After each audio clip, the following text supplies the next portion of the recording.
सूरज की पहली किरणें कमरे में दाखिल हुईं, हमेशा की तरह, पर आज उस रोशनी में वो गर्माहट नहीं थी जो पापा की मौजूदगी से महसूस होती थी।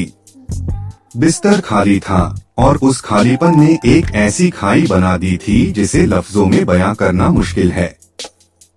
उनके गुजरने के बाद धीरे धीरे जिंदगी के हर पहलू पर उनकी अहमियत परत दर परत खुलने लगी। वो सिर्फ बाप नहीं थे साहब, वो तो एक मजबूत ढाल थे जो हर मुश्किल, हर तकलीफ को हम तक पहुंचने से पहले ही रोक लेते थे। याद है बचपन में जब पतंग उड़ाते वक्त हाथ कट गया था तो उनका हौसला ही तो था जिसने दर्द को भुला दिया था। आज सोचता हूँ जिंदगी की कितनी ही अनगिनत मुश्किलों में उनकी वो ढाल बनकर खड़ी रही होगी और हमें कभी एहसास भी नहीं होने दिया।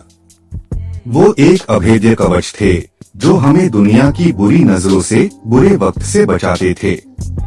उनकी डांट में भी एक प्यार छुपा होता था, एक फिक्र होती थी कि कहीं हम भटक न जाए।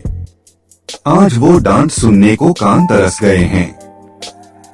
लगता है जैसे उस कवच के हटते ही दुनिया की सर्द हवाएं सीधे बदन पर लग रही हैं।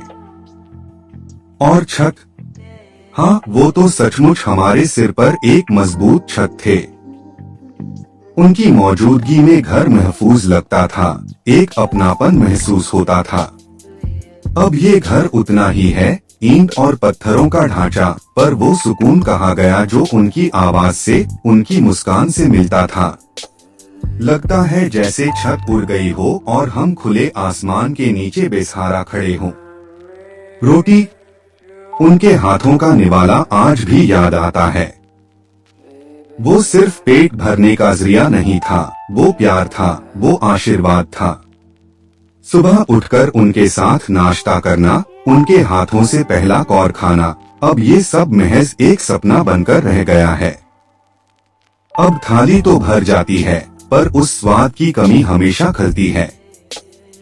कपड़ा, उन्होंने हमेशा हमारी जरूरतों का ख्याल रखा। अपनी पुरानी कमीज पहनकर भी हमें नए कपड़े दिलाते थे। उनकी वो फिक्र, वो त्याग आज हर कपड़े में महसूस होती है। लगता है जैसे उन कपड़ों में उनकी छुअन अब भी बाकी है, एक एहसास दिलाती है कि वो हमेशा हमारे साथ हैं। और वो सुकून की नींद, उनकी गोद में सिर रखकर सारी चिंताएं दूर हो जाती थीं। उनकी थपकी एक लोरी की तरह काम करती थी। आज रातें लंबी और बेचैन गुजरती हैं। वो सुकून कहाँ से लाऊं जो उनकी बाहों में मिलता था। उनकी कहानियाँ, हर रात सोने से पहले वो हमें राजा रानी की, परियों की कहानियाँ सुनाते थे।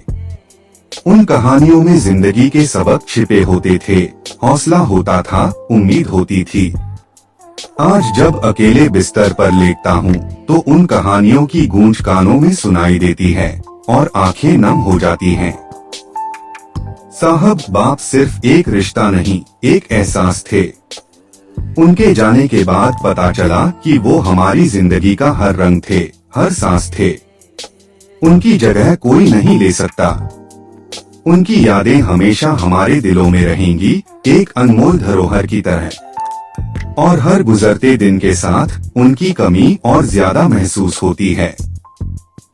वो सच में एक ढाल थे, कवच थे, छत थे, मकान थे, रोटी थे, कपड़ा थे और वो सुकून की नींद थे। इसीलिए बाप को ईश्वर का दर्जा मिला है।